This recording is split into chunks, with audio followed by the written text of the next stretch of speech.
A new SEC weekend dawns with a Friday night showdown under the lights. Kentucky has hopes of turning their league year around with a big weekend, while Georgia comes to Lexington riding high after a streak-busting series win last weekend. As we say hello and welcome to John Kropp Stadium alongside the Hall of Famer Carol Bruggeman. I'm Noah Frarian for Kentucky, playing in their third of 5 home games this weekend. Carol, as their search to get going continues. Well, Kentucky had a 13-game win streak earlier this season, but they have struggled to find their rhythm here in the middle of the season. But Georgia is not going to make it easy for them to get back on track. They come in as the #1 defensive team in the country. And they pack a potent punch on offense. It's led by Sarah Gordon, who's been one of the breakout players in the SEC this year. Well, Sarah Gordon is having a monster season at the plate. A dynamic hitter. She can hit with power to all fields and has been clutch, driving in runs when her team needs it the most. Now for Kentucky, Carly Sleeman has been their most consistent hitter lately. Carly Sleeman has emerged as the top hitter in the Kentucky lineup. Her ability to hit for power had her in the middle of the lineup most of the season, but it's her consistency that now has her at the top. The Wildcats will need a big performance from her tonight. And Kentucky will be going to Mackenzie O'Swansea, the junior out of Illinois, making her 10th start of the season here to begin this series. Yeah, Slanzi's had quite a few starts as of late. She's been the go-to starter in the circle. Kentucky looking for her to set a good tone here in the first inning. She started on Wednesday against Louisville, gets the start once again here to begin this series. Meanwhile, the Georgia lineup, Jaden Goodwin making her 200th career appearance. She's a Kentucky kid, grew up about 30 minutes north of here in Paris. As we get set for this first of 3 games, second home series of the year for the Cats, trying to jumpstart their league year to begin the season. O'Swansea's ready, so is Roos, and the first pitch misses high and away. Well, Swansea really can throw all the pitches. Her best pitch is that curveball. She couples that with a drop ball combination. She can heat it up in the mid-60s.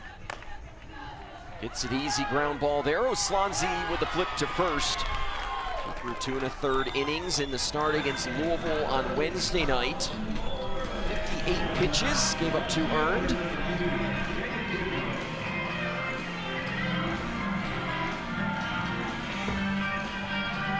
With 1 down in the inning, that will bring up the aforementioned Jaden Goodwin, the senior out of Paris, Kentucky. Brings a 4-game hitting streak into today's game. And a first pitch strike hits our home plate umpire this evening. Mike Burwell calling the balls and strikes.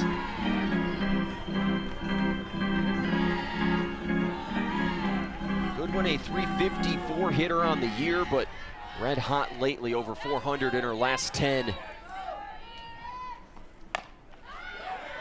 Fouled down the left field line. Sleeman giving chase, could have made a play on it, but it finds the turf as the at-bat continues. Sleeman's been so valuable to Kentucky this season. Plays the hot corner, also has been in the DP role, as we talked about a little earlier, now in the leadoff spot in the order for Kentucky. Just a big cog in their defense and offense.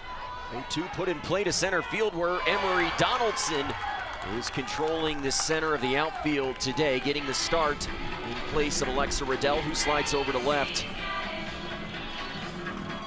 Well, nothing will be easy for this Kentucky defense tonight. Georgia comes in as one of the top offensive teams in the country. Their production from a year ago, you look at what they're doing this year, the numbers are eye-popping. They've just a lot more power, a lot more runs scored. They just come at you 1 through 9 in the lineup.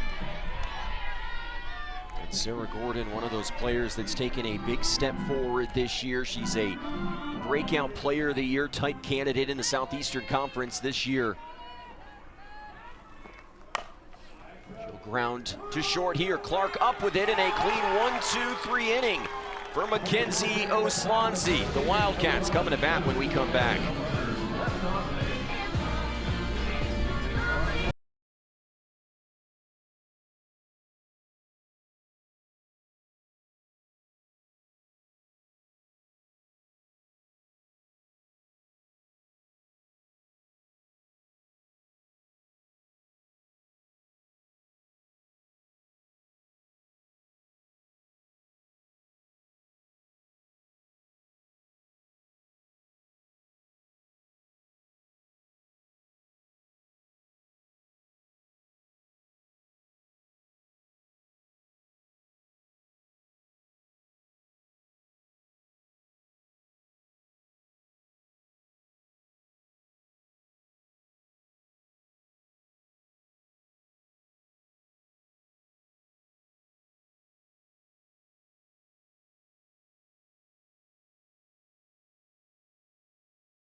Back in Lexington, and a look at the Kentucky Wildcats starting lineup tonight. Carissa Hamilton coming off of her second career multi-home run performance against Louisville. The Cats had a 4-home run day on Wednesday to tie their season high. Riddell and Clark each hit their first of the year, and that's the lineup that Randy Rolling, the junior out of Modesto, California, will have to contend with in this series opener. Rolling has been a workhorse this season for Georgia, in the top 10 in terms of wins in the SEC. Her earned run average down significantly from a season ago. Rolling making her 14th start of the year. She has been a workhorse early this season for a Georgia pitching staff. It's dealt with injuries, but is healthy coming into this weekend. The first pitch from Randy Rolling is a ball to Carly Sleeman. Kentucky's searching for consistency in the leadoff spot. Rolling really can stretch the zone vertically and needs to work from ahead. When she works from ahead, good things happen.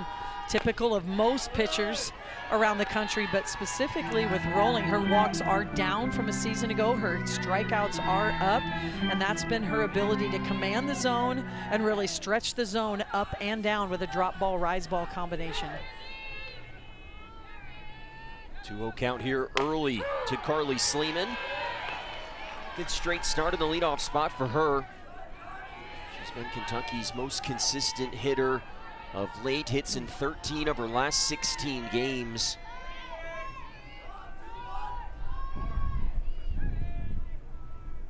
Two 2-1 as Rolling comes home, and a weak hack there for Sleeman to even the count up. Oh, what a great pitch from Rolling. Really froze Sleeman. You don't see that type of swing from Sleeman very often. She rarely gets cheated, typically very aggressive with her swing. That was a little excuse me swing. She got fooled by the pitch. 2-2 is low as the count moves full. For Rolling, bringing a 2-1 record in SEC play into this evening's start. Started games 1 and 3 last weekend in the series win over Mississippi State. 3-2, hit hard to left. That one dies, and now a diving play for Jaden Goodwin. She had to adjust. Sleeman thinks it might have dropped.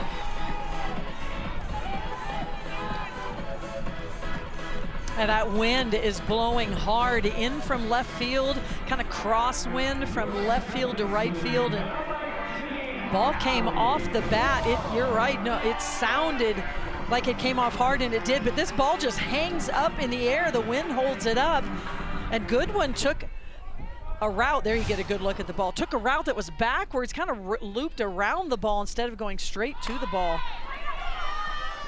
And now Blum tagged, but a successful sacrifice for Kentucky as Sleeman advances to second. That's an area that Kentucky's been particularly efficient with this season.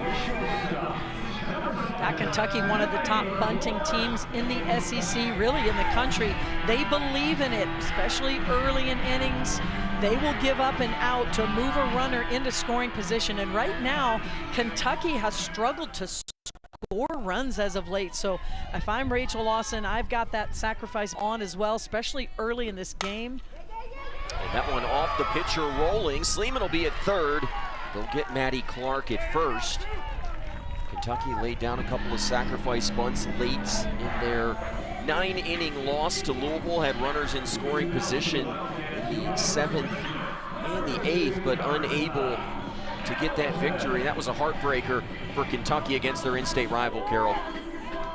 In that game, having coached in that game for many, many years, there's just nothing like it. Your heart's pumping every pitch, every at-bat, and you know, credit to Louisville, they never gave up. We've seen that a lot from Louisville this year. Even though they've been down late in games, they found a way to score runs in bunches and come back and win. And we've seen this from Kentucky this season. They have had trouble holding a lead, really finding those W's right now in the middle of the season. And boy, getting on the board early here for Kentucky would just, you kind of feel like you'd get this collective sigh of relief from the whole Kentucky dugout.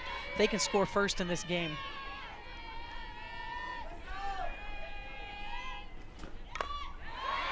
Carissa Hamilton swings through the first offering there, coming off of her second career multi-home run performance. One early in the game on Wednesday, and then late in a one-run defeat to the Cards.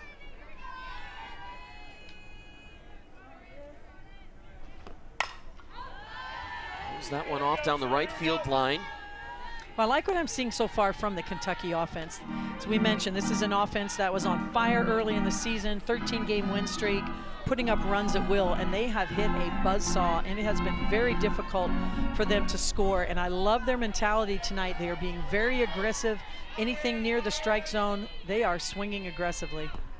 0-2 is why, Carol, you and I did the game on Tuesday night against Bellarmine, and we started to see Kentucky be more aggressive, particularly early in counts. 100%, and again, they had a lot of runners on that night, did not score as many as they wanted to, but just the mentality at the plate, attacking pitches early. The 1-2 from Rolling is high. Kentucky got the 1-2-3 inning from Mackenzie Oslonzi to begin this game. Just 7 pitches to retire the top 3 in the Georgia lineup. Looking to break through offensively here in the home half of the first. 2-2 pitch on the way. Just off the corner. Counts full. Well, what a location there from Rolling with a 2-2 count. Just painted the corner there a little bit outside.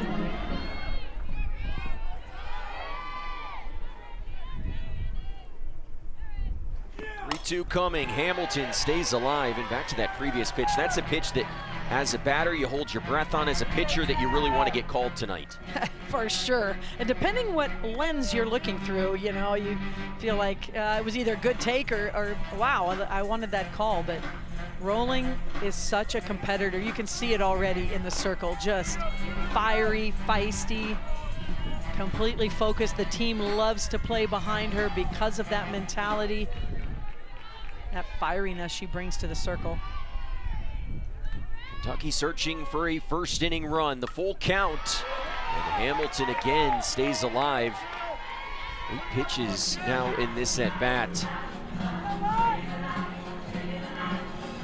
Love this at-bat from Hamilton so far. She knows how important that run is. So important to settle your breathing, not make the moment too big. And that'll miss. The inning will continue as Carissa Hamilton works the 2-out walk. Fantastic at-bat from Hamilton.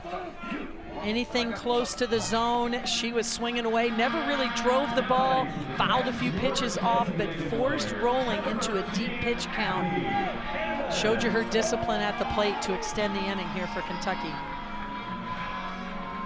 Another benefit to potentially elevating Randy Rolling's pitch count, expecting to see her multiple times this weekend. You'd love to make her use as many of those bullets here on Friday night.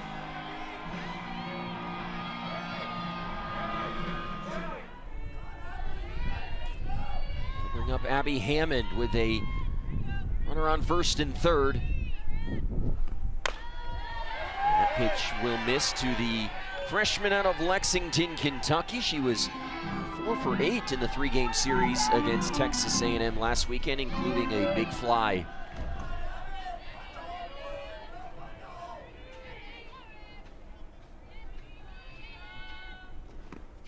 1-0 misses. And now, Carol, if you're Hammond, you're in a great hitter's count. Yeah, just a good leverage count here for Hammond. And Rolling, uncharacteristically falling behind. Big moment here for Kentucky to set the tone for this game early, get on the board early. Here comes the 2-0 wide once again. Haven't been a lot of bright spots early in SEC play for Kentucky on the opening game against Auburn, but they've lost 8 straight coming into tonight. 3-0 down Broadway. And you touched on it, a win tonight could really lift the spirits for this Kentucky team and as they continue to try to search for rhythm to begin the year. Yeah, just have struggled in the win column, and a lot of it has to do with the offensive side of the ball. Lots of runners on, not a lot of clutch hits. 3-1 coming from Rolling.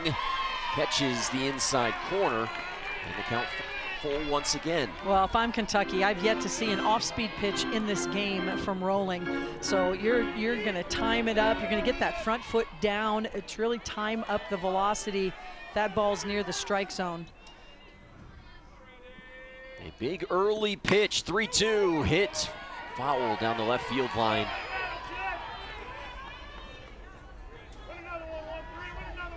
And that's a pitch Rolling has been working on, is her off-speed pitch. She can throw the ball with velocity up in the zone, down in the zone. We can see her throw a curveball into right-handed batters.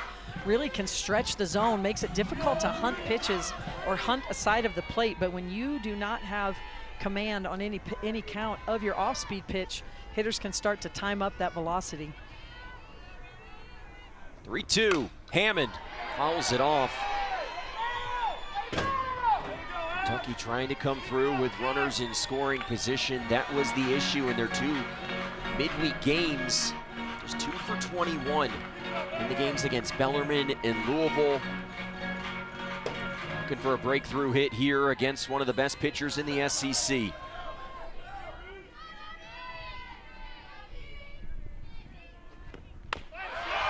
And that's low, and the bases are loaded. Back-to-back walks. Just some fantastic at-bats right now from Kentucky, going deep into pitch counts, really forcing Rolling to throw the ball over the plate. When it has been over the plate, we haven't seen a lot of balls, but they've been feisty at-bats, fouling pitches off, just on base. And boy, we talked about this next hitter and struggling, and that's Peyton Plotz, and what a time it would be for her to get back on track. Peyton Plotz was Kentucky's best hitter a year ago. Packs a big punch at the plate, but hasn't been able to hit one out of the yard lately. It's been 46 plate appearances. First pitch is low. Carol, what did you used to tell your hitters once they got into leverage counts? I mean, you need to know where your favorite pitch is, what zone you're looking for, and if that pitch is there, you can't say, oops, I missed it. You've got to attack it. And, you know, it's okay if you're looking up and in and the pitch is down and away and it's a strike, that's okay in a leverage count.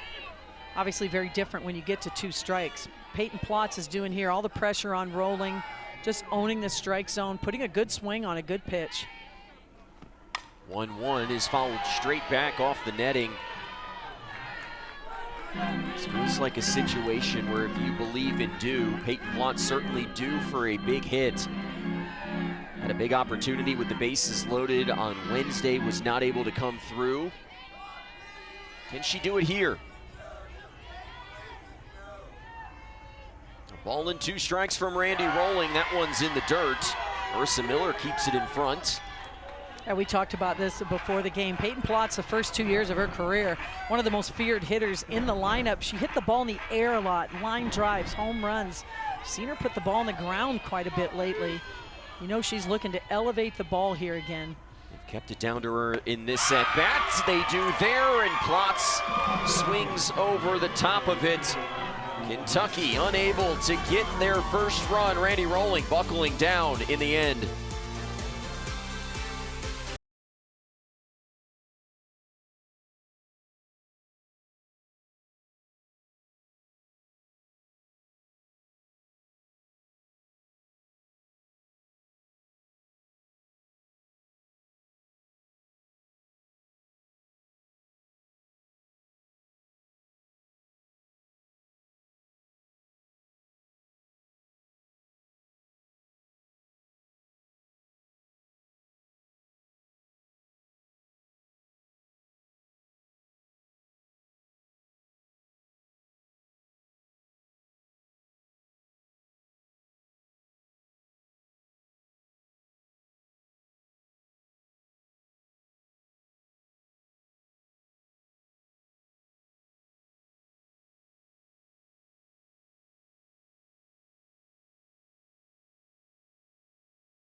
riding high. A year ago, they did not record a single SEC Series victory. They went into Sunday with the series tied a game apiece, lost all 6 of them, but finally that streak came to an end.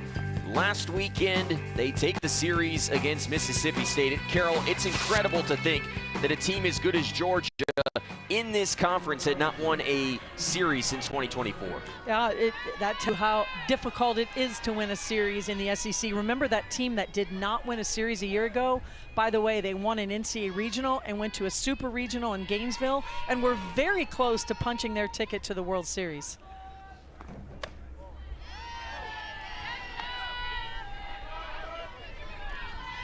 Tony Baldwin in his 5th season at the helm of this Georgia program. As you mentioned, the Super Regionals last year, 3 straight.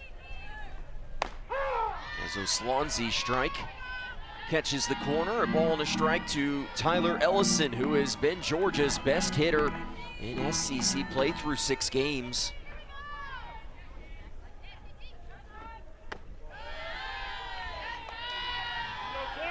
I like that mix from O'Slanzi. Knowing you're facing a very hot hitter in Ellison, she does go to that off-speed pitch, trying to disrupt the timing of Ellison. Give her a different look. Well, you and I were talking off air, but for O'Slanzi in that first inning to come out and send the top 3 hitters down in this Georgia lineup, that gives you a lot of confidence. Oh, it sure does. You want to get off the field quickly in the top of the first, and that happened. I believe it was 7 pitches, I believe, that she threw in that inning. And I mean, sometimes you throw, as we just learned in the last inning from Rolling, 7, 8, 9 pitches in 1 hitter. So 7 pitches was very efficient. She'd love to do that again in this inning.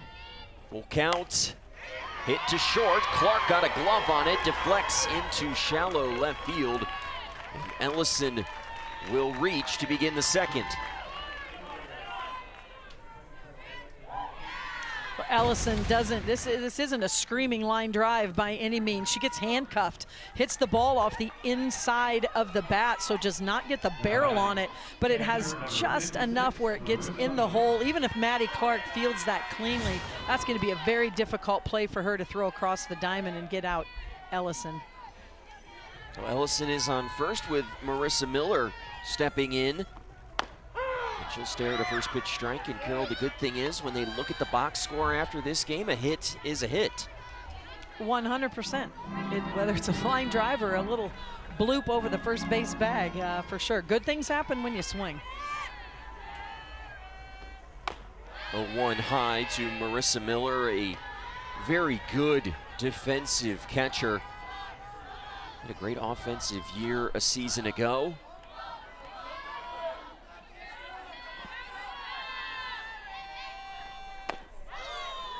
That's low.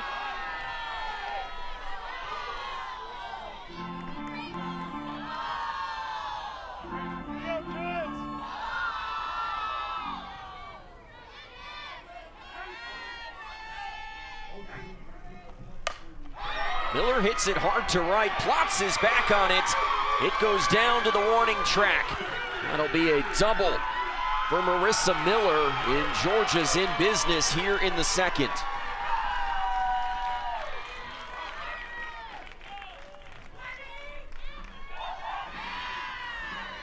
Something Georgia's done so well all season long. Hit the ball where it's pitched.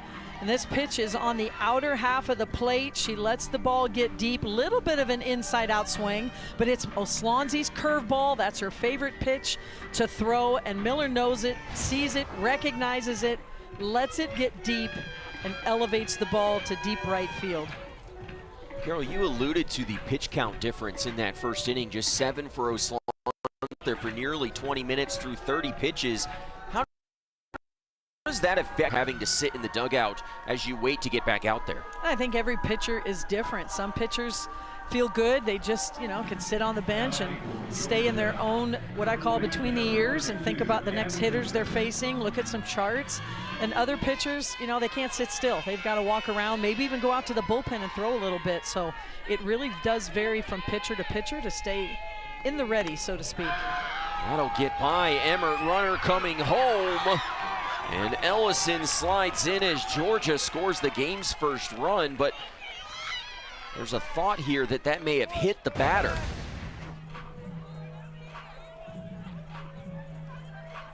Well, it doesn't look like it did there. It did sound like it from up here. You know, we heard a noise, and good heads up base running from Georgia to not play umpire, like, hey, that ball's to the fence, I'm going. You get a better look here. It now, would be remember, the right foot. Novickas does not need to move. She can own the batter's box. It looks like it does hit her foot. I mean, she doesn't react. I tell you, usually that's going to hurt. You know, you're going to react. The only reaction she had was heading over to first base because she did know right away it hit her in the foot. We also could hear something up here. But yes, from that angle, it looks like it hit her directly on the right toe. She headed to first base, which would mean a dead ball if that's the case, if the batter was hit. Now our third base and first, or at home plate and umpires the run would discussing. come off the board. If you know, if it's a hit, if it truly is a hit by pitch, then you know. But what it looks like to me is there's no hit pitch. It's considered a wild pitch, and the run is going to score. They're going to bring back Novickas to the plate. And now the umpires will come together once again. I think we're going to have a challenge, potentially. No, we're not.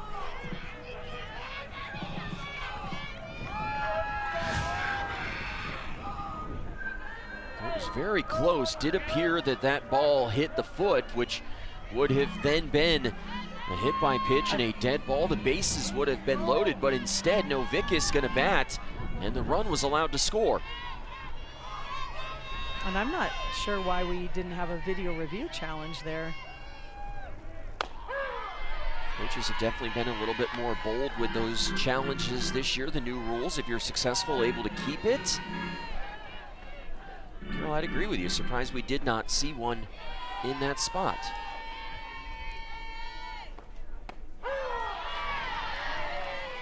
Successful strike there.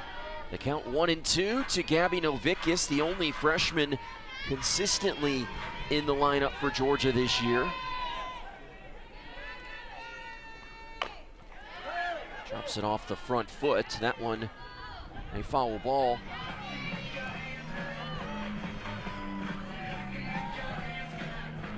Yeah, I mean, just going back to that, that is a reviewable play. Just really surprised, you know, that this early in the game, the first run for Georgia. And now that one goes to the backstop. Emmert the throw home, and sliding in safely is Miller. Georgia applying pressure in this first inning, and they have their second run.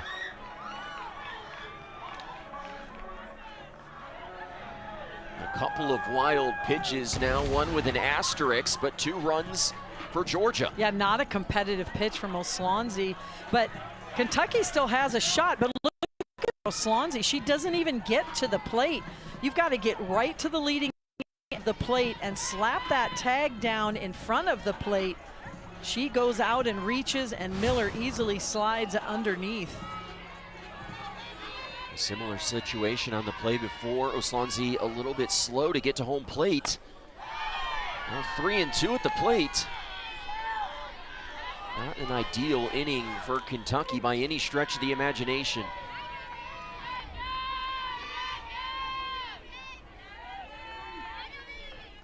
Payoff, hit hard, Blum gloves it. And the throw to first is in time for out number 1.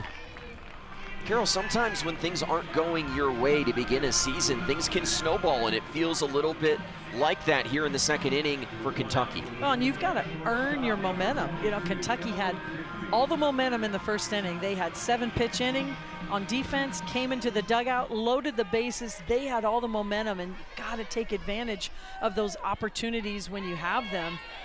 And instead, Georgia gets out of it, and they create their own, you know, they bring that momentum off the field, and back-to-back hits.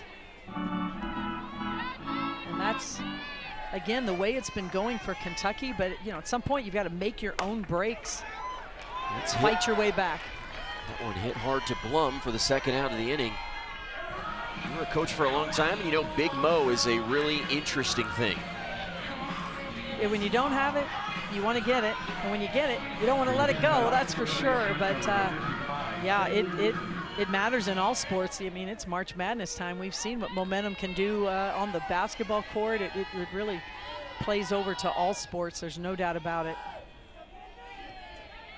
First pitch coming from O'Slanzi, hit hard to right, hooking towards the fence, and it'll get out of play. And Carol, I wondered how long it would take you to bring up the college basketball tournament and the fact that your alma mater, Iowa, will be playing for a chance to go to the Final Four tomorrow. I-O-W-A, I-O-W-A. Yes, go Hawks, go. I mean, they have captivated the country, They I have. think, a little bit. You know, they're a fun team to watch.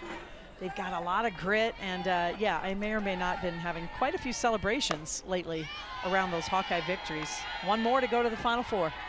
First pitch to Linda Muth off the plate. Former Division II coach. Still some D2 players on that roster, now D1 players.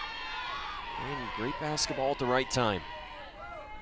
1-1, grounded to short. Clark across the diamond, but the damage done in the inning. A pair of wild pitches, a couple of runs for Georgia. They lead 2-0.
The ESPN app has all of ESPN all in one place. Visit activate.espn.com to see if you have ESPN Unlimited as part of your TV package for no additional cost. It's all of ESPN all in one place. Sign up or activate now.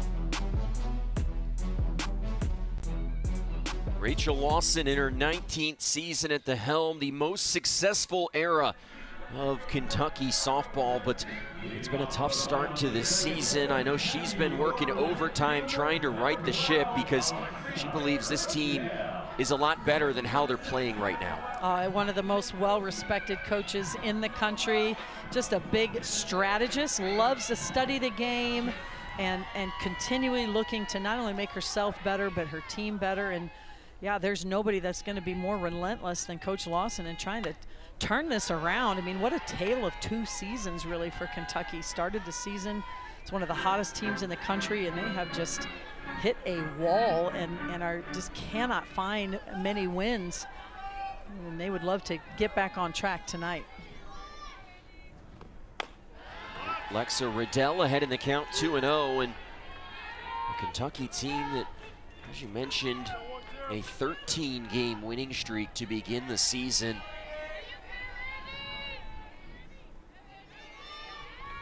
Riddell trying to carry some momentum over from Wednesday when she hit her first career home run. That's a strike.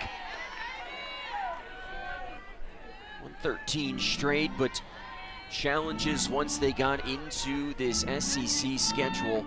They're playing one of the toughest schedules in the country. You feel like every SEC team could say that these days. 3-1 now. Yeah, it's a battle. I mean, not just weekend in and weekend out, but game to game. And you have to be resilient to play in this league. You've got to have a great short-term memory because you can't hold on to losses or wins too long. 3-1 is hit hard into left field by Riddell. She continues to break out. Kentucky with a leadoff base runner for the second inning in a row. Continue to be impressed with Kentucky's patience at the plate and battling. This is a rise ball up in the zone, and Riddell stays up, keeps her barrel on plane, keeps her hands strong through the zone, and is able to flare it out into left field for the leadoff hit. Ella Emmert continuing the aggressive approach for Kentucky. First pitch swinging off of Randy Rolling, who threw 29 pitches in that opening inning.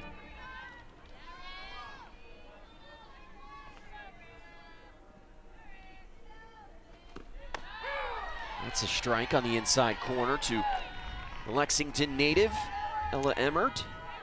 It's such a tough pitch to hit. It's coming at you about 68 miles an hour from the left side as a right-handed hitter, a curveball breaking inside. Very difficult pitch to hit to get your barrel out. Kind of feels like one of those pitches you maybe just tip your cap and you move on to the next one. That just freezes you. It looks like it's going to be an outside pitch, and she's got so much movement on the ball it just tucks it on the inner corner. And it's coming at such a good speed that I recognize that early. It's tough to get your barrel out in front, not get jammed up.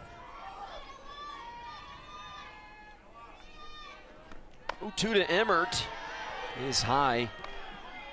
I go back to if I'm creating some sort of hitting plan against Rolling, which is not easy to do because she can throw to all four quadrants of the plate and throws different pitches with different movement patterns, but you don't see too much off speed. So as you can get set.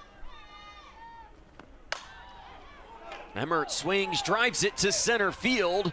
That one gonna stay in the park. Flags were blowing in as Delaney Sullivan, the Kentucky transfer, tracks it down 2 steps shy of the wall.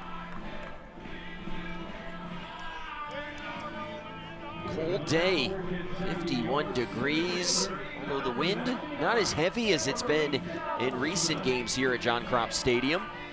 It was howling on Wednesday, and we saw both teams hitting balls out of the yard with relative ease.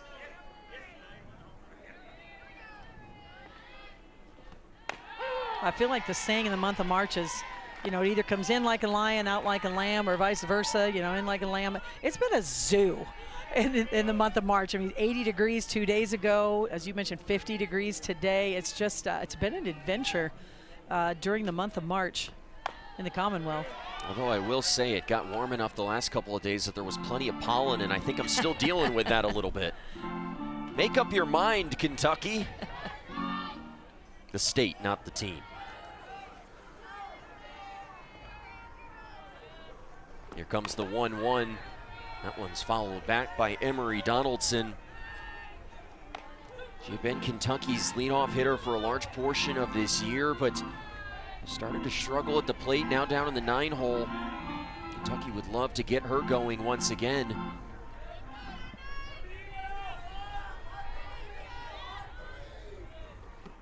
One-two passed through as Rolling records her second strikeout.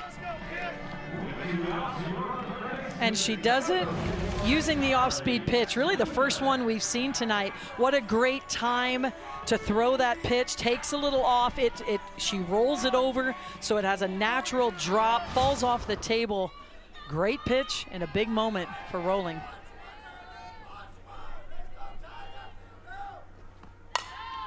Sleeman off the end of the bat. Easy for Roos at second. It's a quick inning for Randy Rolling, much needed. Georgia continuing to lead.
Market games live or on demand all in one place.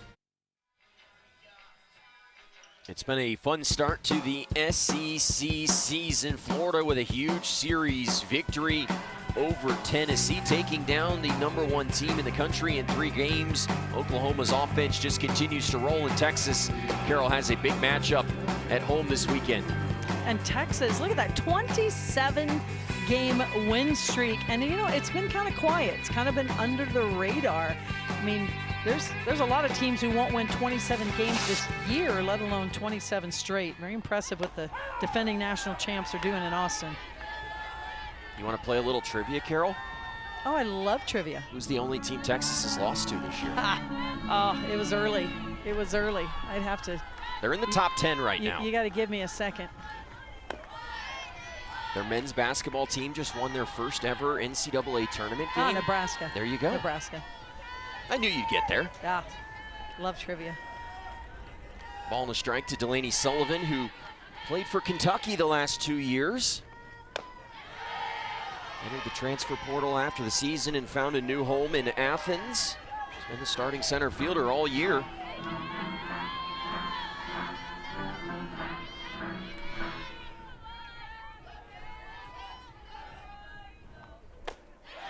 And a strikeout for Oslonzi as she gets off to a better start to the 3rd. Yeah, and Sullivan, you know, was a bunter slapper, also can hit away. This year, hitting away a lot more. Oslonzi goes to the rise ball, it jumps late, and Sullivan just swings right underneath it. We'll turn the lineup over for Kirsten Roos. Swings at the first pitch and fouls it off, and I think that last pitch for Oslonzi, the rise ball up in the zone, if she can start to be more consistent with that pitch, she's going to find a lot of success, and she hasn't been early in the season after having off-season surgery. That was the pitch that's taken the longest to come back. For sure, she's known more this year as a little more curveball, drop ball pitcher. There you get a look at that curveball, which has a little bit of a natural drop anyway, and also an off-speed. But when you can stretch the zone vertically, up and down, that makes it very difficult for a hitter. Really changes your eye levels. Pitch low and in the dirt as Roos lays off.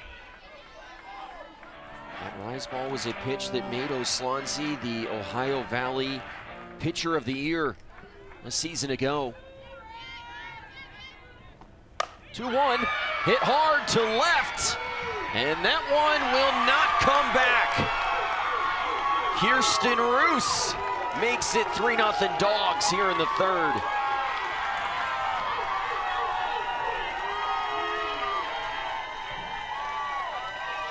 Team leading 11th home run of the season, and a home run chain on top of it. Well, this was a no-doubter. She gets set. This pitch, it's a rise ball up and in, but not high enough. Look at this swing. Look at the elevation, the bat angle, using every ounce she has, driving from the backside. And it easily, even carries out of the park easily, and Georgia adds to.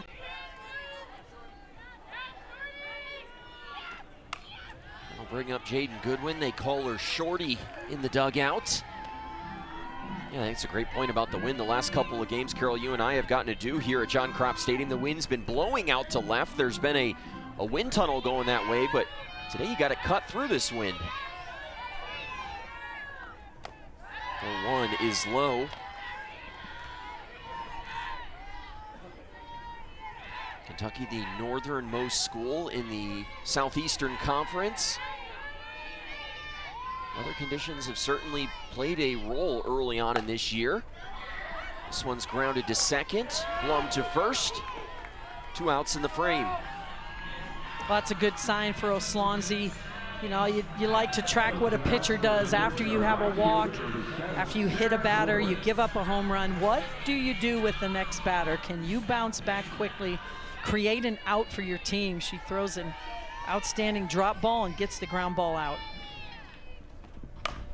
Sarah Gordon swinging at the first pitch. And so were those things that you had your players, your assistant coaches tracking during your coaching career? Oh, absolutely. You know, there's the standard counting stats. They're always going to tell you some things, but if you dive a little deeper, I mean, if you look at the end of the season and look at the amount of one-run ball games you can win versus the amount of one-run games you lose, that usually just tells the tale right there a lot. Just finding ways to win those games. But yes, in terms of pitchers, what are you doing after the examples we just talked about before? And if you can be on the plus side, above the line, a lot more pluses than minuses, again, you're going to create yourself better innings, less numbers on the scoreboard, give your offense chance to win.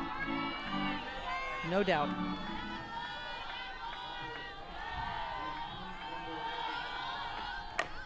It's fouled off. The count is 2-2. So I'm curious, was there a favorite data point that Carol Bruggeman used to look at? Oh gosh, lots of data points. That was one of them for pitchers. There's no doubt about it. But you know, for your team, you're tracking things. There's probably not a team in the country. Are you getting the first batter out each inning? If you can go 5 for 7, 6 for 7. I also liked how many batters do you face with 2 outs? And with 2 outs, Gordon goes down swinging. Second strikeouts of the inning for O'Swansea, but a home run from Roos spoils the frame.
Eleven SEC teams currently ranked inside the top 25. Still early on in the league here, but Texas and Oklahoma leading. Florida coming off that big series victory over Tennessee. Carol, is there a team that's impressed you early on this year in the SEC?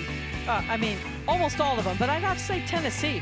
You know, Tennessee was the #1 team for a long time, and why I'm so impressed with them is for the first time in Karen Weekly's career, and she's had a very long decorated career, she had no SEC players outside of Carlin Pickens, the NFCA All-American pitcher, no all-SEC players returning on the squad. So a lot of players that were spot players for them are now starters. They have a very strong freshman class, and they have come out guns a-blazing and you know, have been in the top 5 in the country the entire season. That one grounded right back up the middle. Kentucky with another leadoff base runner, 3 for 3. That's something you'd probably track back in the day. Yes, for sure.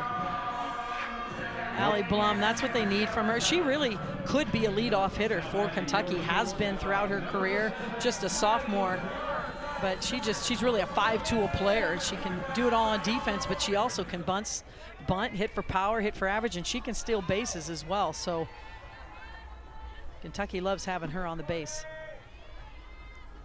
And a first pitch strike here to Maddie Clark, who was tagged out by Randy Rolling back in inning #1.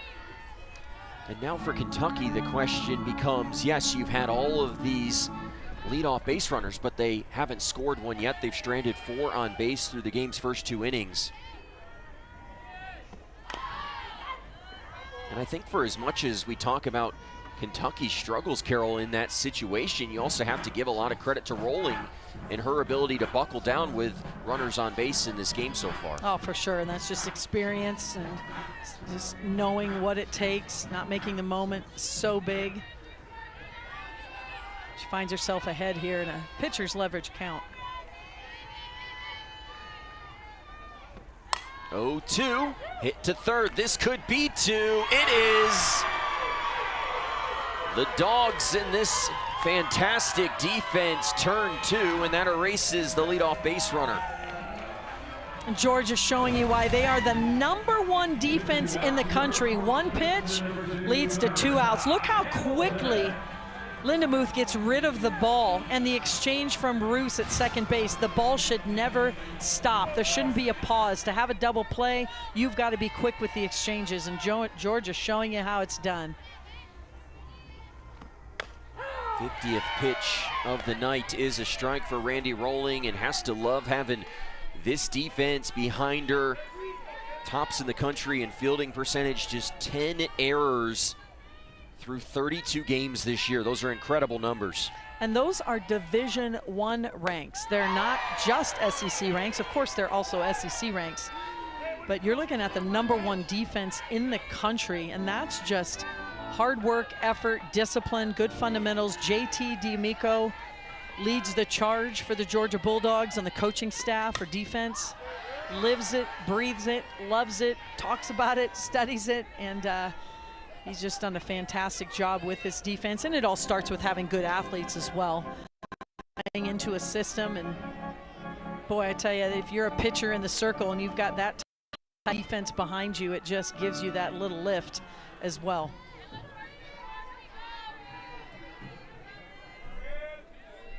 0-2 on the way from Rolling, and Hamilton goes down swinging. Rolling is starting to roll here in Lexington. A 1-2-3 inning aided by the double play. Let's go to the fourth.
Ranked Georgia up 3-0 over Kentucky, and joined by their head coach Tony Baldwin. And Coach Mackenzie O'Slansey was able to get through the top 3 batters in that first inning with relative ease. What have you liked about your team's approach since? Well, I thought Shorty had a good at-bat there and got off 2 good swings, and, center fielder made a good play. But, the thing I reminded him after that inning is just because you can hit it doesn't mean you should hit it. And I thought we just, put some balls in play there with our second best swing, and that's not the goal ever. So I thought the second inning we put together some at-bats and got some good swings off. And, it's a long game. We still got to keep attacking good pitches in the strike zone. Coach, you got 5 pitchers, 20-plus innings on the season. Rolling really leading the charge there. What is it about her that is easy for you to give her the ball on game 1 in the series here in the SEC? She's as good a competitor in the circle as you could ever hope for. And, every time you give her the ball, she's going to go out there and pour everything she's got into it. And, her teammates love fighting behind her because they can see how much she's competing in the circle. Coach, thank you. Stay warm down there. Yep, thank you. Go Dogs. Georgia up 3-0 as we head to the 4th inning. And Carol, one of the things he said really stood out earlier in the week. We had a chance to talk to Tony Baldwin, and he brought up Jim Schlossnagle, the head coach at Texas, and a quote that he oftentimes uses, that sometimes it's better to be 0-1 in the count than 0-1 at the at-bat. I think that's something he was alluding to there. Brilliant, absolutely brilliant. You know, you're looking in a zone and your pitch isn't there, but you're swinging at it and you get yourself out. There's no do-overs, you know, you're done. But yeah, he's such a good hitting coach, has been for a long time. Georgia, when you think about Georgia, if you're a softball fan across the country for decades, when you think about Georgia, you think about offense. And last season was a down season, Georgia's typical production, and this year they are right back on track. Watch tracking it down in fair territory for the first out of the inning. And I think that's why it's so fun this year with this team. Not only is their offensive production back to what you would consider Georgia standards over the decades, but to also couple that with the #1 defensive team in the country, I mean, that makes a team very difficult to beat. And that's what every coach is going for, to be well-rounded in all 3 phases of the game: pitching, defense, and offense. And the saying goes something like this: defense wins championships. And Georgia, although not in the top 10 right now, but I think this is a team down the stretch of the year that's going to make a lot of noise.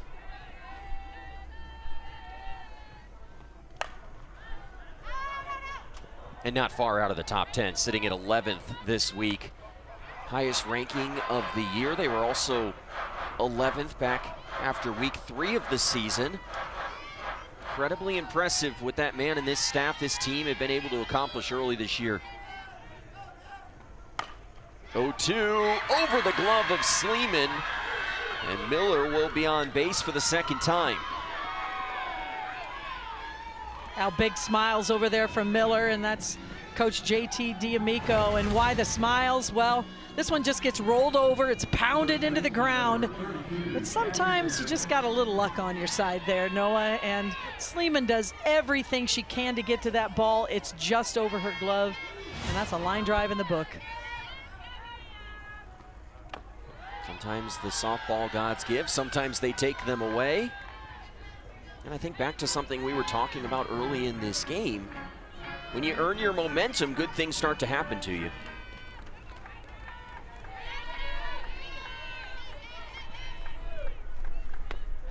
1-0 low once again to Novickus. Rounded out to 2nd in her first plate appearance.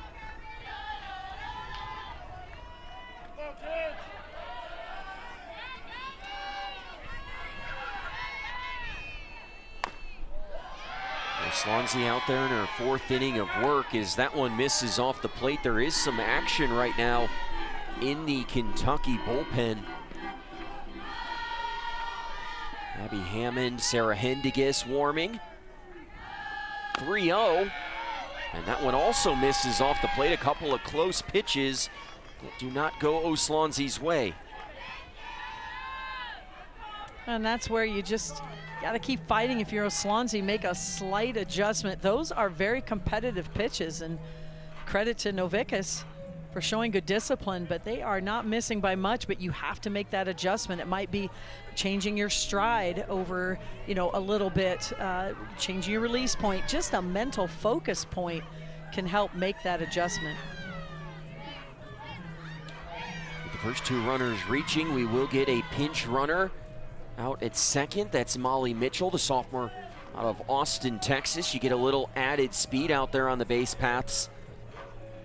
And Kentucky is going to make a pitching change. No Swansea's coming out. Georgia threatening once again in the 4th. And Rachel Lawson is going to the pen. 3-0 Georgia in the 4th.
Lindsay Oslanzi's night done, at least for the moment. Could re-enter in the game of softball. Goes 3 1/3, 3 earned. Responsible for the current runners on first and second as Rachel Lawson turns to Sarah Hendiges, who has one of the elite changeups in college softball. Sarah Hendiges has had to do the bulk of the pitching for Kentucky this season, not only because of her talent, but because of the injuries that this pitching staff has had, and she has risen to the occasion. She's going to throw in the mid-60s, really works hard at a drop ball, rise ball combination, so she gets that vertical stretch movement, and that changeup, she can throw it on any count, in any situation.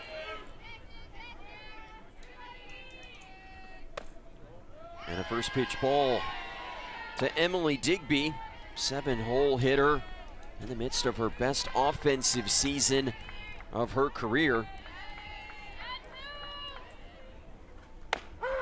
That's a strike for Sarah Hendiges, who making her second appearance of the week. Pitched 3 2/3 innings in relief against Louisville on Wednesday.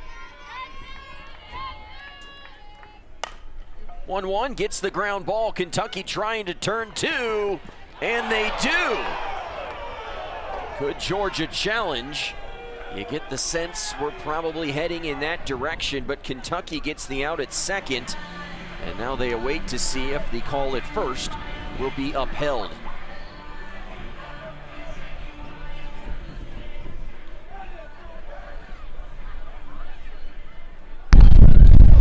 Ruling out at first base is being challenged by Georgia. The play is under review.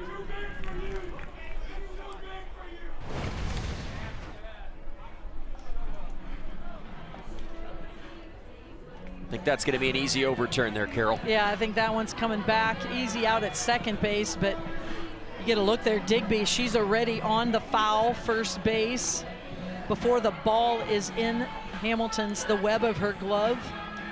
Yeah, you can see she's on top of the base and the ball is yet to hit the glove of Hamilton. I think this inning will be extended. And so Georgia would have runners on first and third with 2 outs in the inning if this call is overturned as expected. And Carol, we don't talk about it a lot, and that's probably a good thing, but the change to institute the safety bag into college softball, I think it's gone really smoothly this year. There's been, you know, a few hiccups. You'd think it'd be just an easy change. It's the same base, but I tell you, the first month of the season, Noah, there was quite a few issues. You know, after you get to first base on a walk, do you have to go immediately to the fair base? Can you stay on the foul base? And if so, can you be tagged? And, yeah, there just was a lot of issues. And the easiest way to think about it is it's only used when there's a ground ball or walk. I'll hold off. After further review, the ball on the field has been changed. The rule is changed. As expected. And once the base runner uses the base, and the defender can use the base if it's a drop on the first base side, but once that's used, then it just disappears. It's like it doesn't even exist. But believe it or not, it took a little bit, or a player walks and they're taking off all their gear, you know, and they're on the inappropriate base. But I think now that we're we're 6 weeks into the season, yes, it's gone much more smooth. Hey, sometimes it's hard to teach an old dog new tricks, right? You grow up playing without it, suddenly there's something new. You have to relearn. 0-1 coming from Hendiges. Now 0-2 to Bailey Lindenmuth, the Texas Tech transfer. Well, Hendiges has come in and filled up the strike zone using all of her pitches, moving the ball up and down in the zone. Hasn't wasted any time. Ball in the dirt. Rachel Lawson calling the pitches for Sarah Hendiges. And we will talk with her in the bottom of the 4th inning.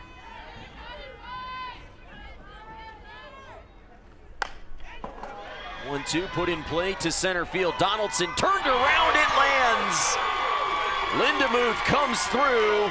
She's gonna have a stand-up triple as Georgia leads this game 5-0.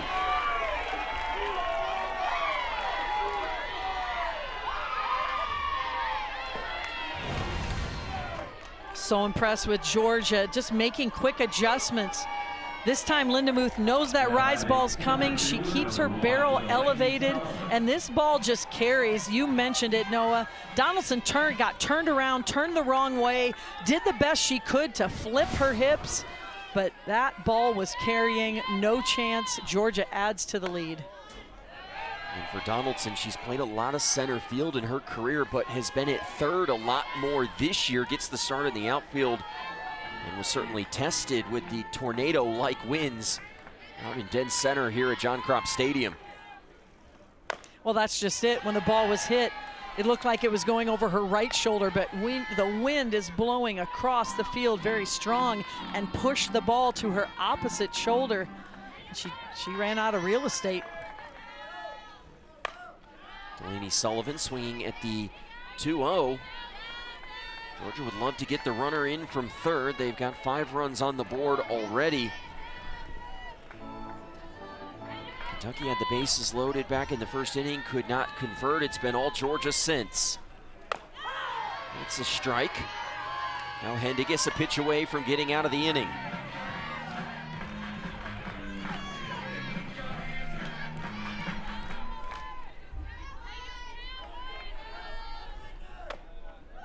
Georgia's been so productive in this game already. Not even through 4 innings, but with runners on base, they've been very productive. 2 for 3, runners in scoring position, 1 for 2, just making the most of those opportunities. 3-2 off the plate, and the inning continues as Sullivan turns over the lineup to Kirsten Roos, who already has a home run in this game. Well, and it's just a matter of time here before Sullivan gets the go sign. The most successful base stealer on this Georgia team, and they'd love to get another runner down into scoring position. And you may have heard a second ago, those were not boos, that was ruse. Good contingent of Georgia fans positioned over here on the first base side, braving the elements tonight. 1-0, that's that changeup. Her motion is so good, you know, and that's what you want to do, is sell the motion. You want to tunnel the pitch. You want to have it look like it's coming at velocity, and that's what she does so well. She just does not tip that pitch. Is that hard for a pitcher to do? Very difficult, because you know you want the ball to go slower, so by nature you slow down your stride or you slow down your arm, lengthen your release of the pitch. You just naturally do that, and you've got to work at that to really sell that. Hendiges does it so well. 1-2 as she fouls that one off. She hit a long home run back in the 3rd inning, and look at our crew, here it is. I mean, it was a no-doubter, and talk about getting the most out of your swing. That swing goes from the ground up, that power from the ground up, and Roos absolutely crushes the ball into a stiff wind out in left field. Team leading 11th home run on the year for the Coastal Carolina transfer. How did Georgia discover her? It was actually on TikTok.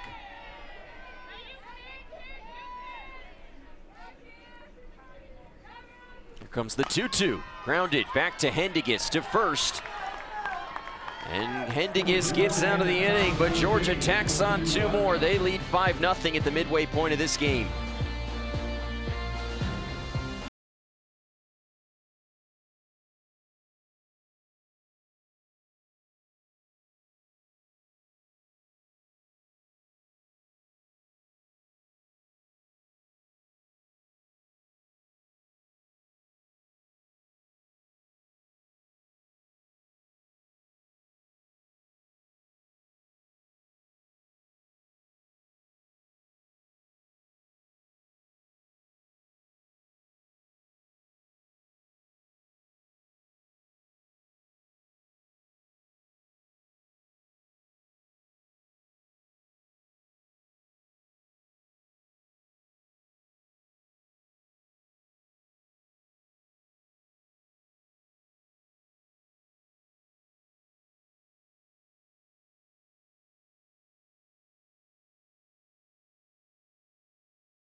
5-0 Georgia here on the campus of the University of Kentucky, John Kropp Stadium, as we go down to the field and joined by Kentucky head coach Rachel Lawson. Coach, you went to your bullpen there. Why was that the right time to go to Sarah Hendiges? Well, we're trying to keep the runs down. It didn't pay off in terms of the ball that went over that way, but she's been a great pitcher for us the whole time. So trying to keep the game manageable so we can get back into this thing.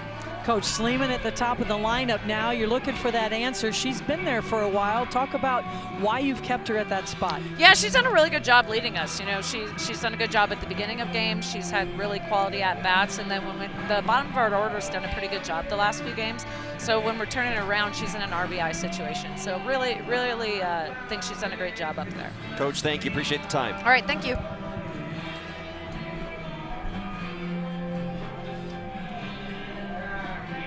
Touched on that there, Carol, but that's been a position at leadoff that can figure out, though you really do feel like Sleeman is solidified in that spot, at least for the foreseeable future. Yeah, she's just set a good tone, and she rarely gets cheated on her swing, so she's going to set that tone. She's going to hit the ball hard, but this is a Kentucky offense that, the beginning of the season, Lauren Borzilleri, the returning upperclassman that would have been the starter at first base and hit in the heart of the order, she's been out. That one lands foul. She's been out for the season, and Maddie Anson had a good start to the season, one of the top hitters in Kentucky's lineup. She's also out now with an injury for the season, so they've really had to mix and match some things around, some freshmen in the lineup who are performing very well given their opportunities to get in there. But you kind of look at that offense, and we've talked about it, and not to put too much on one player, but Peyton Plotz is really the X factor in the lineup for Kentucky. You just kind of feel like if she can get back on track to being the hitter she's been in this lineup, such a good power hitter her entire career, just going through one of those times where it's tough to find the hits, but got to get that feeling once she gets back on track, this offense will kickstart. Hit to short, the strong throw by Diggs. And a first out here in the fourth. Carol, you alluded to this last time Plotz came to bat. They're going to pinch hit for her right here. Reagan Oni will pinch hit for Peyton Plotz here with one out in the fourth. And Oni is someone who deserves this opportunity. We saw her hit a 3-run home run earlier this week against Bellarmine. She does have good power in her swing, but more than Oni getting this opportunity in this moment, it's about Peyton Plotz just giving her a chance to reset, not feel that pressure that she's probably been feeling about everything that I just talked about. Like she knows that she is a hitter that can really contribute to this offense. And she's a tireless worker, so she will get back on track. But this is more about giving Peyton Plotz a break. Hey, it's not going your way. Let's put a teammate in there and see if we can kickstart this inning. 2-0 to the pinch hitter. Oni hits the ball hard into the gap. Tracked down by Sullivan for the second out of the inning.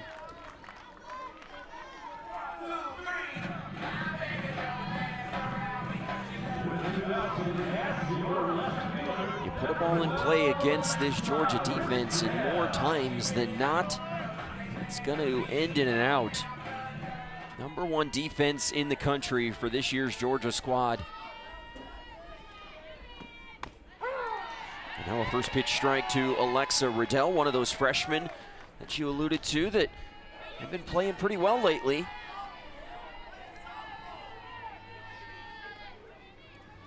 Her first career home run in the bottom of the 6th on Wednesday.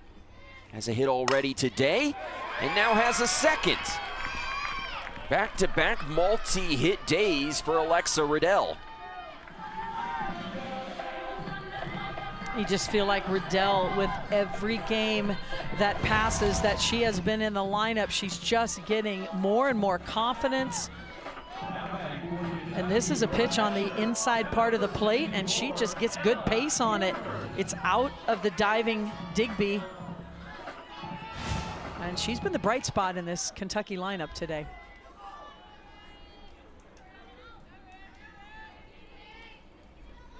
That'll bring up Ella Emmert with 2 outs and the runner on first. And you do get the sense for Riddell that the last piece of the puzzle in her freshman year was figuring out how to hit SEC pitchers. That's something that through the first 9 games she has struggled to do. Today, though, much improved.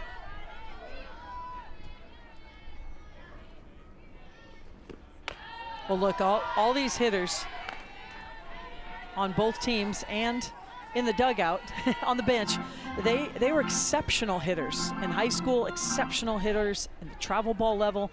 And when you come and face some of the best pitching in the country day in and day out, it can mess with your confidence if you're not ready to really learn from every at-bat. Try not to ride this emotional roller coaster. It's a lot easier said than done. These are human beings, young collegiate athletes, but you've just got to be very resilient, keep working, stay in the grind, be gritty, take in information with every at-bat, and keep battling. Emmert hits the 2-1 into the gap. Sullivan with great range in center field, over to make the catch for the final out of the inning. Kentucky strands another runner on base. It's 5-0 Georgia.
Friday night showdown here in the SEC, and it was Georgia who got on the board first. A couple of wild pitches. One that we thought may have been a hit by pitch was not ruled that way, and then Kirsten Roos with a big fly.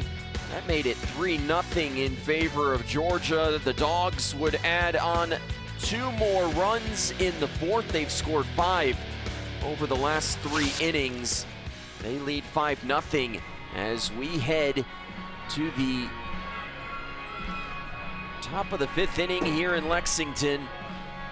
And Kentucky going back to their bullpen once again in this spot. Sarah Hendiges has come out of this game, and now the freshman Abby Hammond in to make her latest start in an SEC game. Abby Hammond started this game in the DP slot. Now she slides in to pitch. We've seen her a lot with the various injuries in the Kentucky bullpen, and she has had some very productive innings for Kentucky as of late. She earned the win in the midweek game on Tuesday, took the loss against Louisville on Wednesday. She's looked very competitive out in the circle as of late. Kentucky hoping to keep them in this game.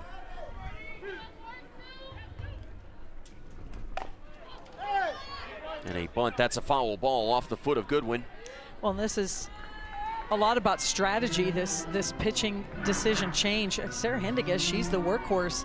You know, she didn't pitch very much in this game. Well, remember, this is a 3-game series against Georgia, and when Hendiges first came in, this was a 3-0 game. And so now what Rachel Lawson is doing is thinking, okay, this is who I have in the bullpen.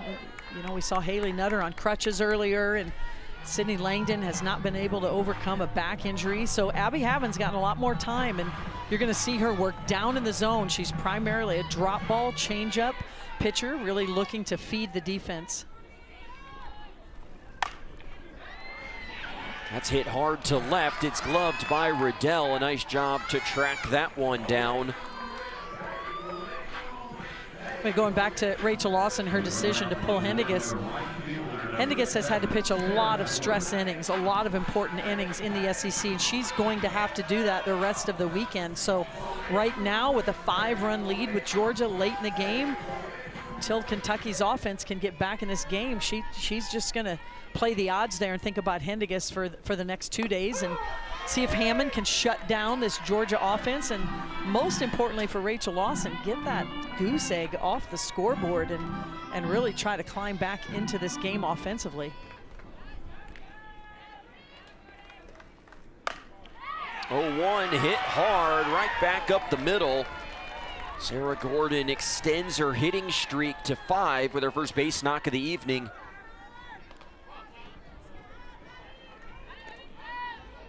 Just such an impressive hitter. I mean, she really can hit the ball to all fields. If the pitch is outside, that's where it's going. She recognizes that so early.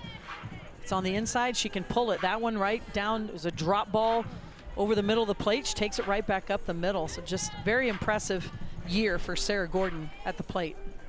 We will get a pinch runner at first for Georgia. This is Natalie Ray, the North Georgia transfer who began her career at Ole Miss, third school for Ray.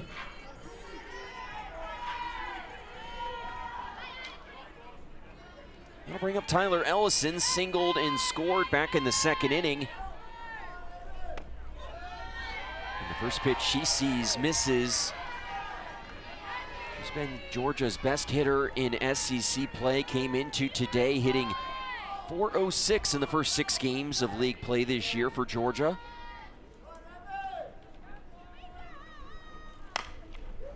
This could be 2. Blum across the bag, the throw in time. An inning-ending double play, and Kentucky gets out of the inning unscathed. Kentucky going to work on defense. Is this the spark that they need to put some runs on the board, turning some defense into some offense?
To give the fans an inside look. We got one game left. We need to show that we're the most excited to play. We have some really great minds, and we have some really big personalities. Let's go!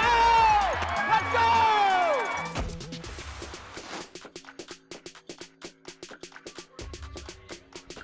Back in Lexington, and it's been really neat to see what Samantha Ricketts and Mississippi State have been able to accomplish early this season. They've got a big series coming up this weekend against 24th ranked South Carolina.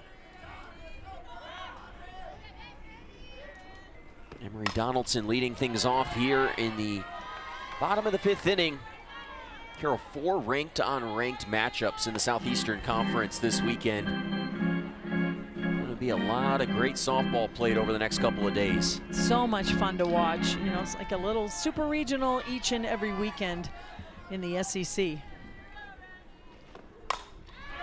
Donaldson hits the ball hard to right. It gets by Ray, who stayed on as a defensive replacement. Donaldson's thinking three, and she's in there with a leadoff triple. There's Kentucky starting to find some of that momentum. Sometimes that play to end last inning, the double play, you come off a little bounce in your step. It's a rise ball up and in, but Donaldson does a little inside out swing, is able to take it the other way. Not a great angle here from Ray. She's not really drop stepping hard, kind of sidestepping, and that ball gets past her. And once it's all the way to the wall with Donaldson's speed, that's a triple. Kentucky with another runner in scoring position, their most consistent hitter as of late at the plate in Carly Sleeman. Sleeman with a 5-game hitting streak in the leadoff spot. Took over during that Texas A&M series and has not given up that spot yet. Here's the 0-1. Fouled straight back, and the girl behind the netting darted out of the way. You don't have to do that. I don't know, though. In her defense, if I saw an object as big as a softball flying my way, I think I'd dart out of the way, too. She's got a good giggle about it as well. 0-2 off the plate. Give all these fans some credit for coming out on a cold Friday night here in the Bluegrass State. Temperatures now in the 40s. Lots of blankets in the crowd.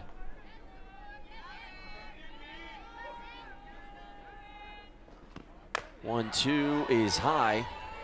Sleeman showing good discipline. I mean, just a base hit here, but something Sleeman's been so good. She is in the country in terms of sack flies, #1 in the ACC, and she's got another opportunity to get one of those as well right now. 2-2 pitch, high once again.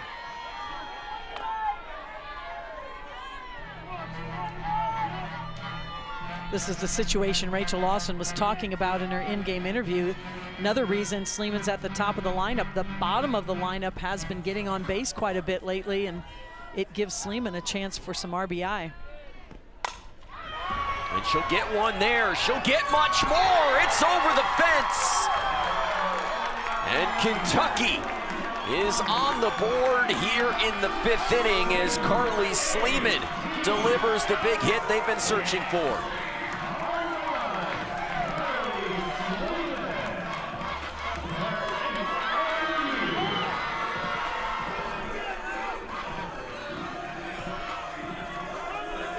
What a big at-bat for Sleeman. She gets down 0-2 in this at-bat, works herself back to a full count, and takes a rise ball the opposite field home run, showing you her power to all fields. That momentum shift, you can feel it, Noah, heading back to the Kentucky dugout. I thought leadoff hitters didn't have power, Carol. Man, the game has changed. Leadoff hitters can have a little bit of everything. Most importantly, get on base. And for Kentucky, most importantly, a chance to breathe. The previous 3 times with a runner on third base in less than 2 outs over the previous 2 games, they've not been able to get them in. That time they do, and it appears Georgia and Randy Rolling's night could be done. Baldwin having a long conversation with his ace Rolling. They've had pitchers warming down in the bullpen for the last inning and some change. It's Presley Harrison, the freshman out of Baxley, Georgia, getting ready in a hurry. Maybe this is a situation where if you're Tony Baldwin, you allow her to get a couple extra pitches down in the bullpen. I think this is a timeout 100% to break the momentum of Kentucky. I do not think we will see a pitching change at the moment, although it could happen for sure, and we may see one. She might have needed a little more time, but more importantly, Coach Baldwin waited till all the excitement of the home run was over, let all the dust clear, and then took his time to go take a timeout. And he is going to indeed stick with rolling. But that's really what that timeout was all about. Just he could feel the momentum shift as well, trying to do what he can to just slow the game down again for Georgia, kind of a reset. 5th season as the head coach for Tony Baldwin. He's been at UGA for 14 years. Spent a number of years as an understudy of Lou Harris-Champer, who retired back in 2021.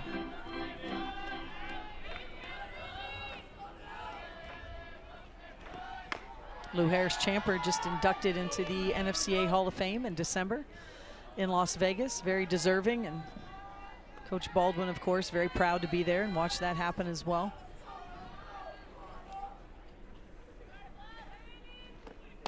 Such a great tradition for this Georgia program. 3 Women's College World Series berths under Harris-Champer. Year in and year out, they're in a regional, fighting to get to a super regional. They've done 9 times in recent memory. 2-1 to Blum is cut through. It's 2-2.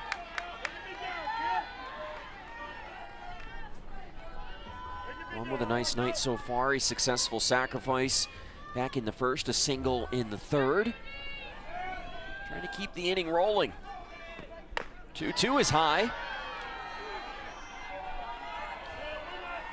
A rise ball's such a good pitch for rolling. She can throw it on all levels. She can throw it for a strike, throw it for a competitive pitch, as she just did there, force the hitter to make a decision, or throw it way out of the zone, as she did there. And Blum chases. So Rolling has her 4th strikeout of the night, and 1 out here in the 5th.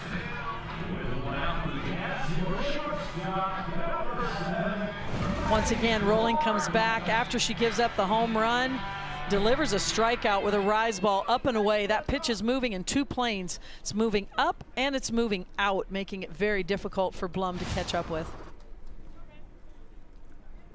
And now Tony Baldwin back out to talk to Rolling. She stayed in for that 1-hitter. She got the strikeout. And now a pitching change here in Lexington. Presley Harrison, the freshman, coming on when we come back.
Both starting pitchers have now exited this game. Randy Rolling getting the better of Oslonzi, but she gives up a 2-run home run here in the 5th inning. It's 5-2, and Georgia going to their bullpen. They turn to the freshman, Presley Harrison. Carol, what can we expect from her? Well, Presley Harrison is one of 5 pitchers on this staff who's pitched over 20 innings. She's been a nice complement to the entire Georgia pitch by committee staff.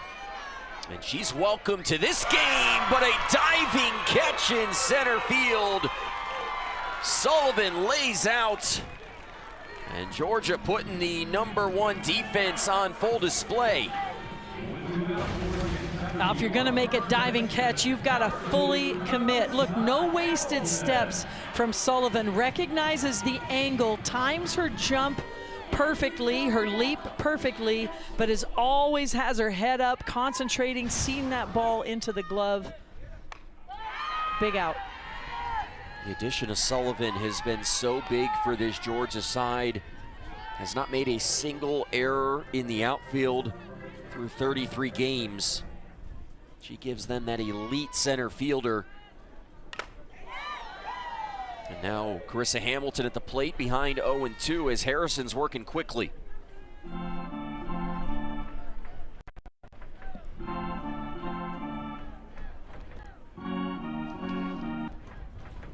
That one appeared to have gone off of Marissa Miller, our home plate umpire. Mike Burwell giving her a chance to compose herself. That relationship between home plate umpire and catcher, always a unique one. Normally have a great back and forth throughout the game, but they're always looking out for each other. It's tough back there. It is. I mean, they've got all kinds of protective gear, but I tell you what, the ball always finds the bare spot.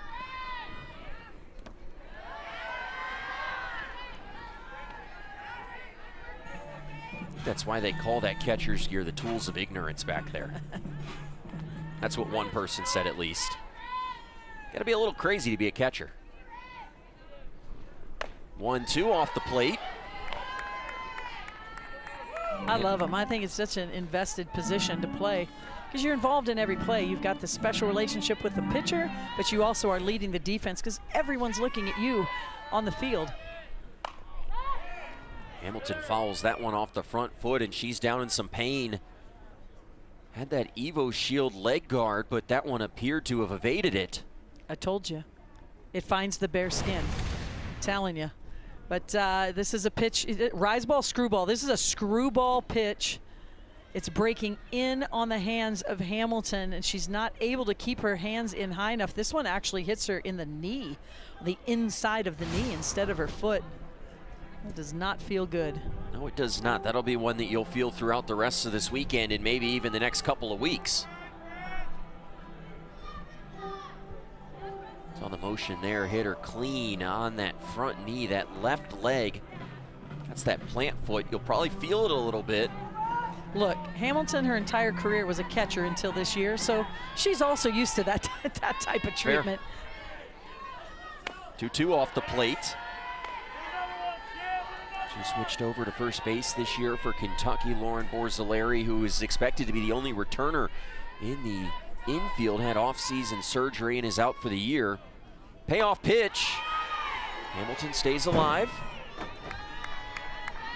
Harrison's so good at running that screwball. It's a pitch that's going to have a lot of movement on it, running in on the hands of the right-handed batters, kind of as a rise ball, screwball combination, and she is not afraid to drive that pitch on the inner half. 8th pitch of the at-bat, and Hamilton has her second walk of the night as the inning continues with Abby Hammond due up. And suddenly, if you're Kentucky, you have thoughts of getting right back into this game. Hammond does have home run power. She's been very productive in the lineup this season for Kentucky. And Harrison starts her off with a call on the corner to get ahead. Hammond hit a home run in that 3-game series in College Station last weekend for Kentucky. 0-1, fouled off. Our camera operator thought about making that catch. Chose more wisely.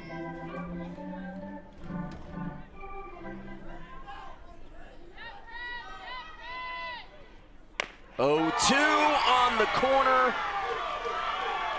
Good morning, good afternoon, good night from Harrison, but Carly Sleeman got Kentucky back in this game.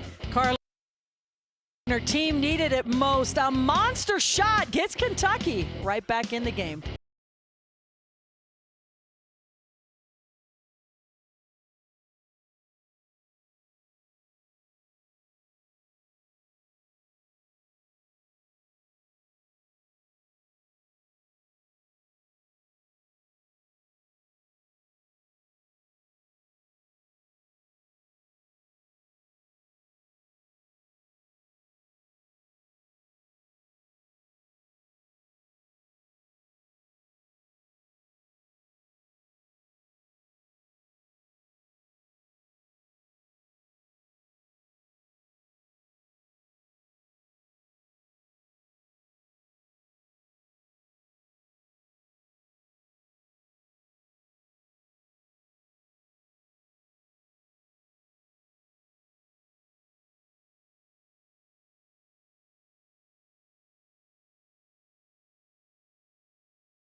to deep left field. That one is gone. Sends one deep. Back it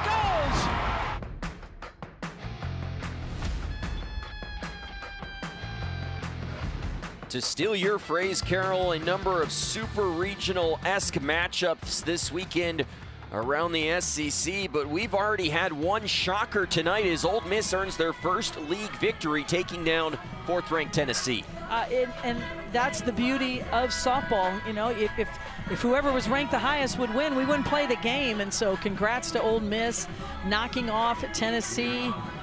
A lot of close scores going on right now in the SEC. That is no surprise. There's so much parity in this league. 4 out of the top 5 teams in the country currently trailing on Friday night in the SEC. A beautiful night here in Lexington alongside the Hall of Famer Carol Bruggeman. I'm Noah Frary. 5-2 game as we work in the 6th. The freshman Abby Hammond, who came on in relief of Sarah Hendiges, back out there for Rachel Lawson. Kentucky got 2 runs in the bottom of the 5th inning. Suddenly back in this game. Marissa Miller grounds to first. Hamilton couldn't make the play. And that will allow Miller to reach for the 3rd time tonight. See how they score that one. And Hamilton knows it, points to her chest right away. You know, the old my bad. You've got to make a decision quickly. For Carissa Hamilton, look at that footwork. Lots of things happening, but she's not going to the ball. And that's just wasted motion, wasted time, does not get to the ball. Even if she did, would not have been able to make the play. Should have let her second baseman give that ball a whirl. Allie Blum was calling her off the entire time. And that's, remember, Carissa Hamilton, that is a new position for her this season. Overall, she's been very unselfish in moving from catcher to first base after the injury to Borzilleri, but that one tripped her up. Footwork was something that she had to work on early on. She had mastered that for the most part. Just 5 errors over there in her first year at that position.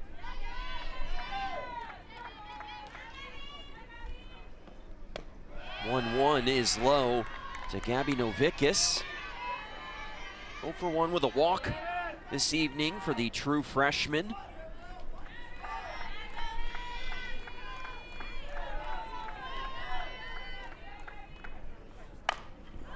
Hits the ball hard down the left field line.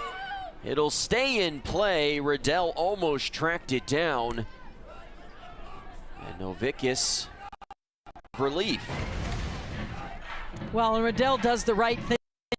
When you're running as hard as you can toward the ball, trying to make the catch, you have a general idea of where the fence is. You do not want to go in head first there. So she makes a feet first slide, going very quick, just ran out of room.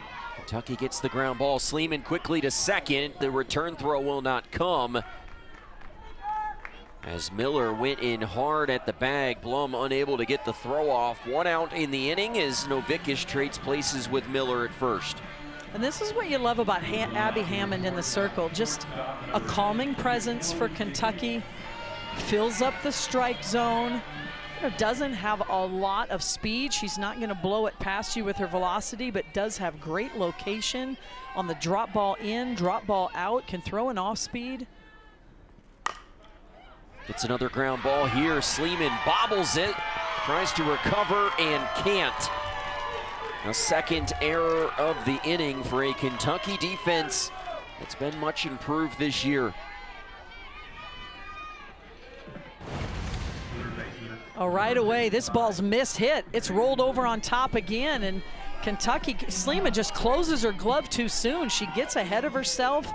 You've got to catch and throw, and that is another big mistake for Kentucky. Let's face it, Hammond has rolled 3 ground balls in this inning. Kentucky could be out of this inning. Instead, 1 out, runner in scoring position. And this has been the nemesis for Kentucky, the 34th error of the season. That is the 2nd most in the SEC. Hammond gets more weak contact. Clark ranging back and makes the catch for out number 2.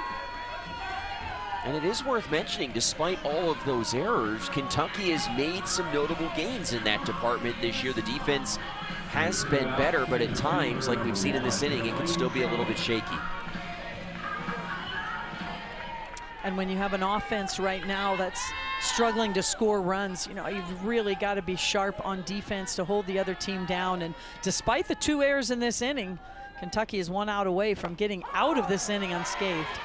And Hammond has a first pitch strike to Delaney Sullivan, who made the diving play in center field last inning. How often does that happen? You make a great play in center field and then you come up to bat? Can she deliver at the plate? 0-1 pitch, hit hard to third, and that one's by Carly Sleeman. Kentucky's defense letting them down as Georgia picks up an important insurance run. A 3rd error of the inning. Well, Sleeman just does not stay down on this ball. This pitch is actually out of the strike zone, but Delaney goes and gets it. There's no place for the ball to go, but once again, Sleeman does not get over there in time, does not get her glove low enough, and you've got to do everything you can to keep that ball in front. And Abby Hammond, let's face it, she's come in this game and done a nice job of really controlling these Georgia hitters, feeding a lot of ground ball outs. And this is where, as a pitcher, you've just got to be a great teammate, continue to do your job, encourage your infield to make a play. Is that what Rachel Lawson was telling her during that circle visit, in your opinion? I'm sure it was just some words of encouragement to Hammond and reminding her defense, hey, this is what you're going to get with Hammond in the circle here. We're going to get lots of ground balls. Let's make a play. Sleeman has not been at third a ton this year. Told you earlier, primary third baseman playing center field today. Outs in the inning.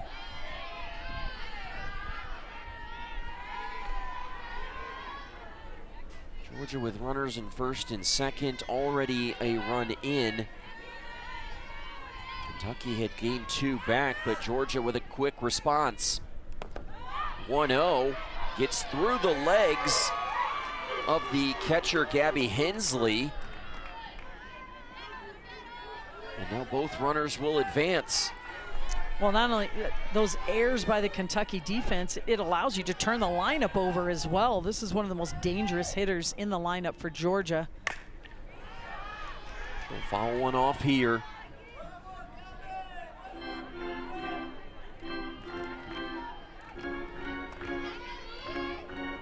Kirsten Roos already with a home run in this game, her team leading 11th. Back in the 3rd inning.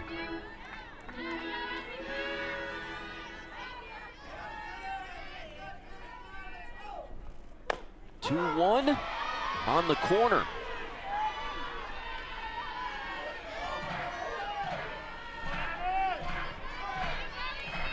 And now if you're Hammond, a chance to get out of this inning. You've done your job. 2-2. Off the plate. Not a bad spot for that pitch. Very competitive pitch. Roos showed good discipline laying off, but that was a tough pitch to take with 2 strikes, just off the outer half of the plate. And now this one gets away from Hensley. It's a walk and another run comes in. The wheels have fallen off for Kentucky defensively in the 6th.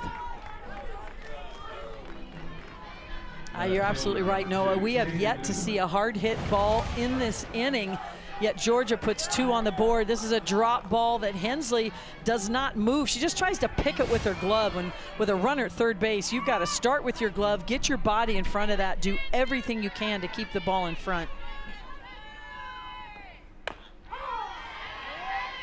A strike to begin the at-bat to Jaden Goodwin, the senior out of Paris, Kentucky. 0 for 3 tonight, a 4-game hitting streak on the line in this AB. He's reached base safely in 6 straight coming into tonight. That'll miss inside. And if you're Rachel Lawson, it has to be frustrating. Move a lot of pieces around this year due to injury. You've never really had your full team together, and they've just not been able to grasp that momentum or earn that momentum, as you put it earlier.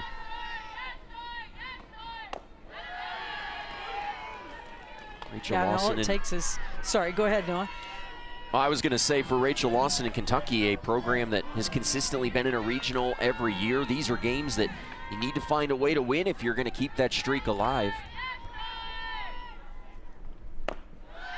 2-1 is low. It's 3-1. Yeah, it's always the danger zone for any SEC team. Is we just saw the slate of games going on right now, and you know all the ranked teams, you're going to take some losses in the SEC, so it's always a battle to stay above that 500 mark to be eligible for postseason play, and Kentucky certainly finds themselves in that situation. There's a lot of games left to play. We're not even in the month of April yet, but when you take a look at their schedule and the gauntlet they have to go through, that is a concern for Kentucky. But as we've seen tonight, it's a concern for Ole Miss, and all they did know it was knock off number 4 Tennessee tonight. Nickel game.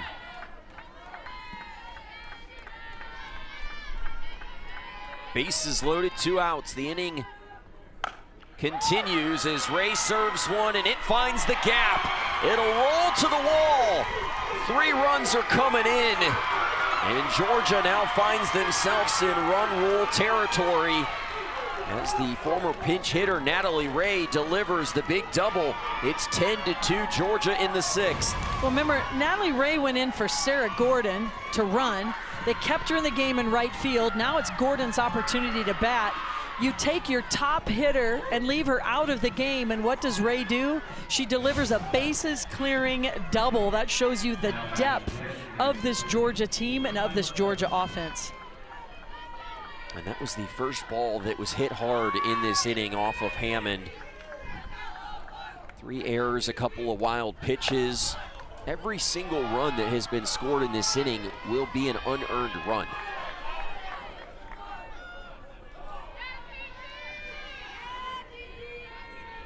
Ninth batter to come to the plate in Tyler Ellison.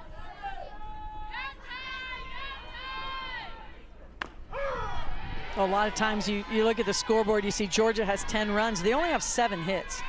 And so you think, okay, there must have been a lot of home runs, you know, a lot happening. Well, there was 1 solo home run, but that's it. And that shows a lot of times when you see a score like that, that means some free passes. And we've seen that from Kentucky with a few walks in this inning, a couple errors in this inning, and a team like Georgia will make you pay. They come up with a clutch hit. This was a tough matchup for Kentucky pitchers. Georgia hits right-handers really well. That's all Kentucky has on the staff this year. 1-2 is low.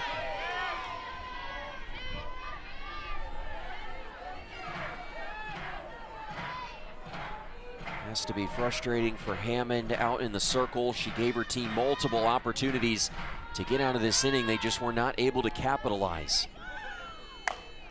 2-2 into right, and the catch made for Reagan Oni, but Georgia tacks on 5. They're in run rule territory as we head to the bottom of the 6th.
A 10-2 Dogs advantage here over Kentucky.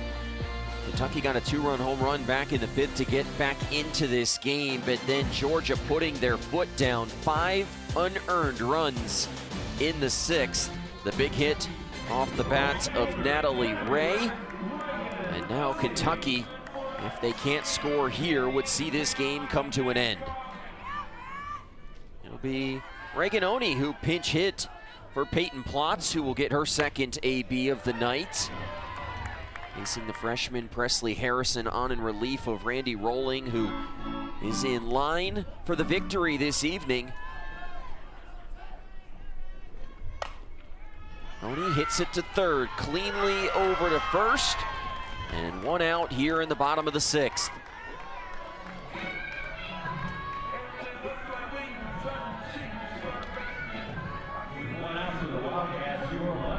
This Georgia team's playing with a lot of confidence tonight, and why not? They've had some big wins this season. They're coming off a series win. And they have a lot of confidence in their defense. You know, this is the #1 defense in the country, so you just always feel like you can shut teams down. And in this day and age, when the offensive scores, you look around the country and there's a lot of offense going on, and this Georgia team kind of relishes that, the ball being put in play so they can make the plays. They've just been very solid. It's a very athletic team, very fundamentally sound. I thought it was interesting when we talked to Tony Baldwin earlier this week. He talked about wanting to have more defense and investing in that, bringing in athletes to this program. And with that, Carol, it gives you multiple ways to be able to win a game. If you're not performing at the plate, you can play well on defense, you can pitch well. This feels like one of the most complete Georgia teams that we've seen in quite some time. Here's the 2-1. It's fouled back by Riddell. Well, I love that screwball from Harrison. And I mean, it's coming in with some heat on the hands of the right-handed hitters of Kentucky, and she's been very consistent throwing that screwball for a strike, and then complements it with a curveball on the outer half just to give the hitters another look. It's not her best pitch, but she can stretch the zone that way. You ask it, a great power hitter, a screwball running up and in on your hands at about 68 miles an hour. It's really tough to do anything with that. And Riddell swings through, 2 outs in the inning. Kentucky's down to their final out. And a big smile from Harrison, because she says, you know what? Yeah, I can throw the heat, but watch this. I can throw an off speed as well. Just excellent command from Harrison.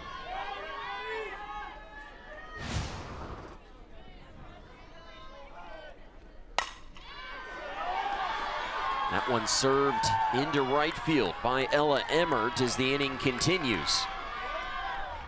First hit of the night for Emmert. Emmert, one of the captains of this team, the unquestioned leader of this team. There is no quit in her. She is going to fight, scratch, and claw. And with Donaldson coming up, she can somehow reach. Then you've got Sleeman, who's having an outstanding to try and extend this game. Donaldson's pitch. Linda Muth across the diamond and put another win in the win column for Georgia.